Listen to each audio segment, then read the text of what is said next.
असंभाळ तातीरू मिलिबनी निस्तार 2 ରୁ 3 डिग्री बढ़ीपे पारद। आसंतु नजर पकाइबा संपूर्ण खबर उपरे। आगामी 3 दिन राज्य में ग्रीष्म प्रवाह स्थिति रहिबो। उपकूल ओडिशा और दक्षिण ओडिशार विभिन्न स्थान में एभली स्थिति सृष्टि होई पारे। 5 और 6 तारीख में भी असंभाळ तातीरू निस्तार मिलिबनी। पाणीपाग विभाग एभली पूर्वानुमान करिछि। सेहीपरि बुधवार बालेश्वर, भद्रक, गजपति, जगतसिंहपुर और पुरी रे ग्रीष्म प्रवाह स्थिति रही पारे। जाजपुर, केन्द्रापड़ा, कटक, खोर्धा, नयागढ़ और गंजाम रे भीषण गरम और गुळुगुळी होई पारे।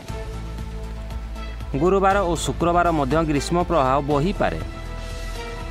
एही 3 दिन काल बैशाखी प्रभाव में उत्तर ओडिशा और दक्षिण ओडिशार अल्प किछि स्थान रे घड़घड़ी सह वर्षा होई पारे।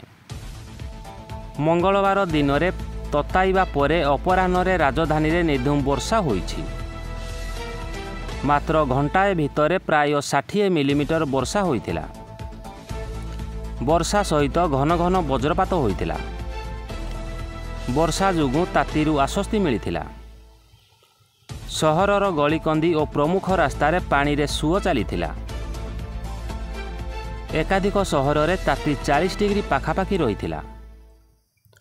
तालचेर 39.6, बालेश्वर और संबलपुर 39.5 डिग्री, झारसुगुड़ा 39.4 डिग्री, खोर्धारे 39, बौद्धरे 38.8, बलांगीर 38, नयागढ़ 38.5 डिग्री रेकर्ड होइछि।